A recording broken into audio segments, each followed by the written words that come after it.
जो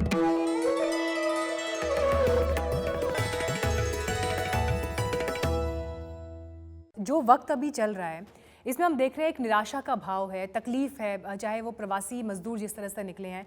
क्या आपको लगता है कि जिस तरह से कवि हृदय इस समय बहुत मुखर है, ये एक उपजाऊ जमीन है, ये माहौल किसी भी कवि के लिए?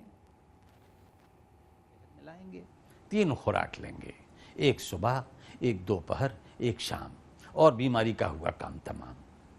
देख, कम खाने से कोई नहीं मरता है, जल्दी ठीक होता है अगर लंघन करता है।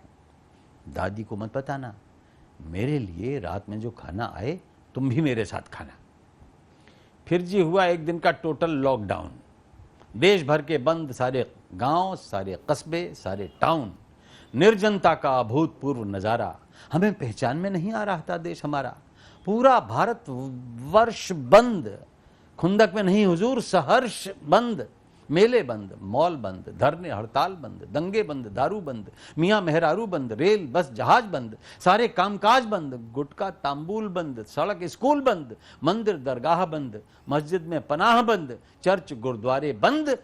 ये सब इस कमबख्त कोविड के मारे बंद।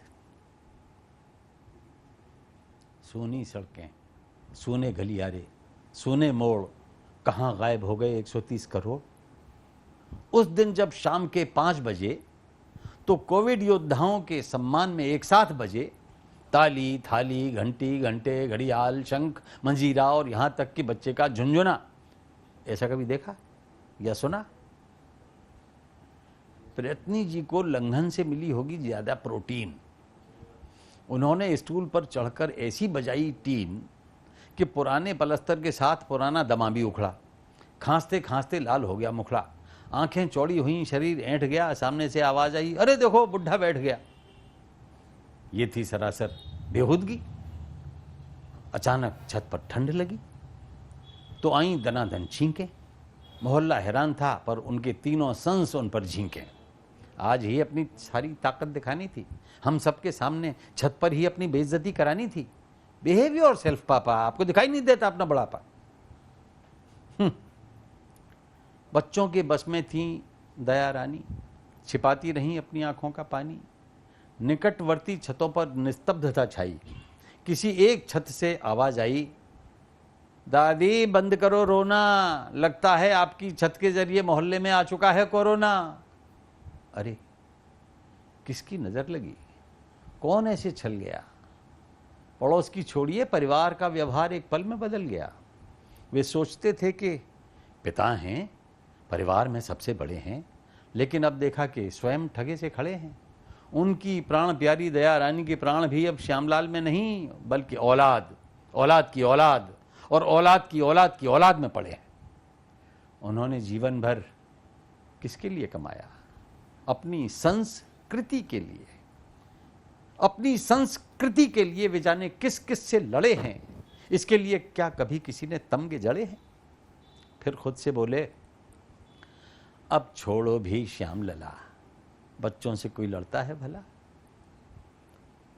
सब नीचे चले गए उन्हें छोड़कर, सब कुछ समझा गए बिना बोले, मुंह मोड़कर। ढीली हो गई धोती, तभी छत पर दिखाई दिया छिपा हुआ मोती। मोती मेरे भाई, जरा तू ही ला दे मेरी देसी दवाई। कल तेरे सामने ही तो बनाई, अदरक, नींबू, दालचीनी और काली मिर्च वाली। फिर उसमें गिलोय, नीम, तुलसी और हल्दी डाली। आधा चम्मच जीरा डाला, जरा से पानी में खूब देर उबाला तो प्यारे बन गया काढ़ा। फिर शहद डाल के कर लिया गाढ़ा। ला दे, ला दे, बता क्यों इतनी तकलीफ झेलूं? और हाँ, मैं अगर साथ में ले लूं हर आंवला बहेड़ा तो काढ़े के साथ एक फंकी में खत्म हो जाएगा बहेड़ा। मोती दौड़ गया तत्काल, लेकिन फिलहाल श्यामलाल का था बुरा हाल। सब के सब कर गए थे अकेला। चित्त थोड़ा स्थिर हुआ तो याद आया केला। 2 दिन के लंघन के बाद कुछ भूख सी लगी।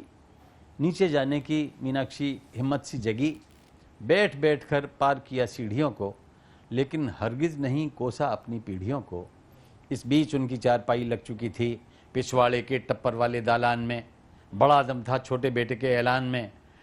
डॉक्टर से हो चुका है वार्तालाप। पापा अब आपको बिस्तर तक जाना होगा अपने आप, टीम आएगी लेने को नमूना, अब आप इधर का प्लीज कुछ भी नहीं छूना। दया रानी देख रही थीं कि स्वामी अजीब तरह से मौन हैं। स्वामी सोच रहे थे कि घर में ये सब लोग कौन हैं जो नहीं पहचानते हैं, ऐसे अजनबी जैसे मुझे नहीं जानते हैं। छोटा बेटा बोला, पापा बुरा मत मानिए, हम सबकी अच्छी भावना है। गुड़िया बिटिया को खांसी है, उसे रोग लगने की पूरी संभावना है। प्रयत्नी जी का मन स्वयं से मीनाक्षी जूझ रहा था, लेकिन अब भूख के कारण उन्हें कुछ नहीं सूझ रहा था। हर किसी को उनसे मिलने की मनाही थी। ये तो एक नए किस्म की तबाही थी। बुखार से तप रहे थे, हनुमान चालीसा जप रहे थे, भूत पिशाच निकट नहीं आवे, खाना नहीं दे रहे, मेरी देसी दवाई भी नहीं दोगे, किस जन्म का बदला लोगे। मायूस मोती भी आकर चला गया। लाख प्रयत्नों के बावजूद प्रयत्नी जी की चेतना पर अंधेरा छा गया। खाना बन चुका था और हो चुकी थी एक युवा पौत्र की मुनादी, खाना देने जाएंगी दादी। पौत्र ने कहा, दादी प्लीज जाओ ना, 6 फुट की दूरी पर रखाओ ना। अम्मा ने 8 फीट दूर रखी पानी की बोतल और 9 फीट दूर थाली। श्यामलाल देखते रह गए, झटके से लौट गई घरवाली। चिंता थी तो बस यही थी कि आगे जाने क्या हो, और समाप्त हो गया संस्कृति का अध्याय 2।